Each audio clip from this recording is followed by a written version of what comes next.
Time now to break down some of the big stories of the week with the Inside Utah Politics panel. This week we have State Senator Dan McKay and former State Senator Jim DeBackus. Gentlemen, great to have you with us. Thanks for being here. I love that former line. You know, that just... Hey, I love that former line too. Hey, I want you guys to know something. Ya. Before we start, I want you to know that the two of you are part of Inside Utah Politics history. For the first time ever, we have two Republicans on the panel. That's both sides of the aisle for you. I say I'm proudly wearing my Republican hat today. Okay. Well, let's lead right into that. Let's get into crossover voting. It's as invisible as his intentions, by the way. All right, let's get into crossover voting. That's becoming a big storyline here in this election. Since May, we have had more than 72,500 Republicans register to vote. Now, we've also seen a sharp decline in unaffiliated, more than 43,000, and Democrats, more than 10,000. So that brings us to somewhere around 53,000 potentially that have crossed over. Jim, you were one of those. You made the call on this show a couple of months ago. What type of an impact is this going to have? Well, the numbers from the beginning of the year are 107,000 people joining the Republican Party.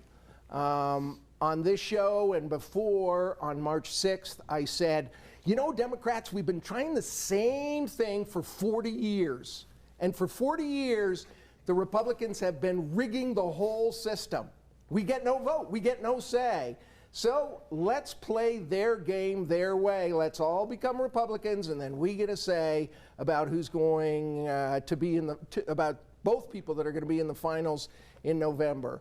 And there is this drought in Utah because you have this small group of elitists that run the state, and they do it behind closed doors. They ignore the will of the people. That's why we have so many things on the ballot, because the Republicans have been ruling for so long that, this isn't a cliche, they really think that they know more about what the people should have than what the people won't have, and they've been very paternalistic. So we said this time, to hell with it, just play the game, and we will have a say on both candidates. Okay, and frankly, it's worked. The reason I don't go back to the beginning of the year for that 100,000 figure is because we really started seeing the trend in the beginning of May. So, Yep.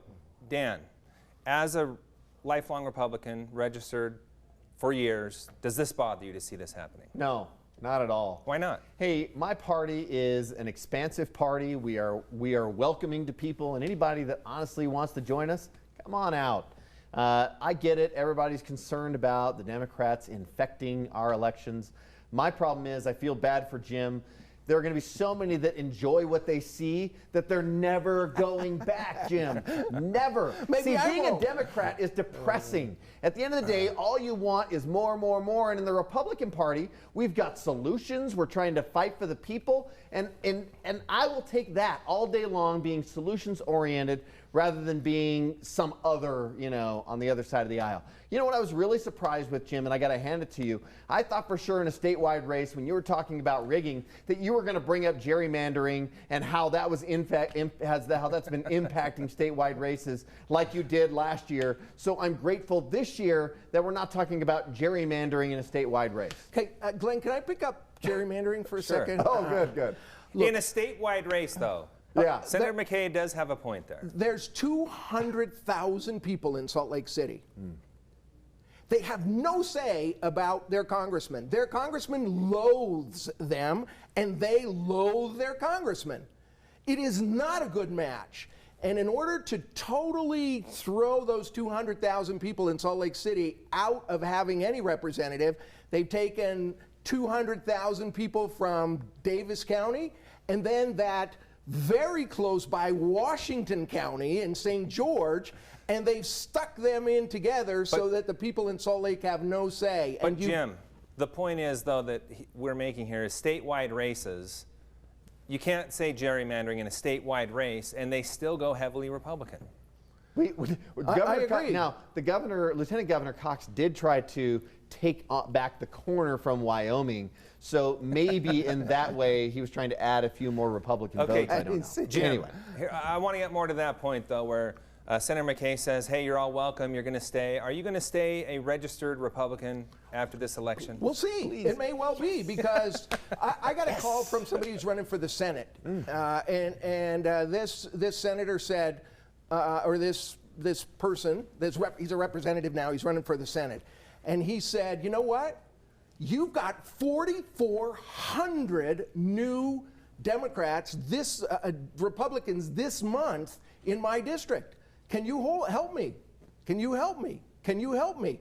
I'm saying the people of Utah are not the whack fringe jobs that are in the legislature. They are out of touch. They're extremists, and all they worry about in life are those nutcases on the fringe part of their party.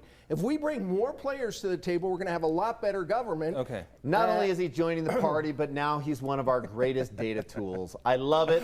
Jim DeBackus, welcome to the party, and everybody else. I have a feeling we're going to see a strong shift back after the election, but I could be wrong. Okay, I want to hear both of this from you, though. Have enough people crossed over to have a true impact on this election? Well, we can only look back historically. So Jonathan Johnson took on Herbert last time in a primary. 243,000 people voted. So if we had 75, 85, 95, 100,000 people changing this time, assuming that the 245 stayed the same, and it probably will be more because there's more candidates. But I think that block is a significant amount of people, and they're going to have an effect on the election, is my take. What do you think, Senator? I think it will have an impact on the election, and I think it will drive people to, and it will drive the candidates, honestly, to look at the race a little bit differently. But I'll tell you what, this race is going to be decided by Republicans one way or the other, and we're happy to have them. Okay, let's move on to another topic. Governor Herbert has been pretty involved in this election, endorsing his Lieutenant Governor and Spencer Cox, but also we have learned of this conversation with him and Thomas Wright, asking Thomas Wright to get out of the race and potentially get some support down the road in a potential matchup with Senator Lee. We had Senator Lee on one of our newscasts earlier in the week, and he called it a heavy-handed approach, and he was quite surprised by that. What do you make of the governor's involvement in the primary election? A total mistake. At the end of the day, the governor was well known who he was supporting. He was already throwing his support significantly behind, at least financially at that time, behind Lieutenant Governor. And then, you know, moving forward, trying to have a conversation with another candidate about stepping out of the race, you know, and using the guise of friendship to bring people together. That's inappropriate. It's not the kind of thing that we need to see in our elections. I'm grateful that at the end of the day, the voters see it for what it is. And the other part of this, too, that I think is really disconcerting is it's a real discredit to Thomas Wright, who is a fine candidate, a total gentleman. And if you've seen him in the past, if people have asked him these questions, he's always taken the high road. And I'll tell you, that is leadership to me. And Thomas, how he's responded to this whole thing, has shown me he's the kind of leader that has a bright future in the state of Utah with all these new Republicans. So you're gonna vote for him? Well, I think I've been very public about where I'm at. Look, I don't care about Herbert talking to Thomas. I think in the pot of everything Herbert is doing cataclysmically wrong, that doesn't even enter. I mean, who sat down at the beginning of this with Herbert and Cox and said, okay, look, we can get some extra PR. You head up the COVID task force. What could possibly go wrong with that? I mean, it was a terrible political call in the first place. Cox should have stood up on his own and not had Herbert doing all of his bidding all along. I think that was another political mistake in the Cox campaign. And I think what happened is our COVID policy ended up being funneled through the political lens of we don't want to annoy those rural Utah voters, and we're going to give them whatever they want. And what did they want? They wanted all the safeguards closed down. They wanted no masks. They wanted nothing. And as Herbert and Cox acquiesced to that, we've seen this horrible thing happen. But Jim, saying that politics wasn't going to be part of it is a ridiculous part of it as well. I do regret, though, about the COVID-19 response, that because of who the governor appointed to run the COVID task force in the beginning, that it does have a political tint to it. And that's extremely unfortunate. In ideal timing or something like that, which there is no ideal timing for a disaster like we're experiencing, right. You know, ideally it would be outside of an election year and this would not be something that we're dealing with. But this was a mistake, again, to, in my opinion, have it be a political person leading that commission. And when I was in the legislature and those announcements were made, that was my concern, and it's really regrettable to look back on. We have like 10 seconds left. Who's your prediction? Who walks away with the Republican nomination for governor? I'm going to say, Governor Herbert, order this. Not voluntary, order it. I guess we're not going to get to predictions. Huntsman. Okay. I'm going to say Greg Hughes. All right. We will watch and see how it plays out. Thank you, gentlemen. Maybe Thomas. Stay with us. We'll be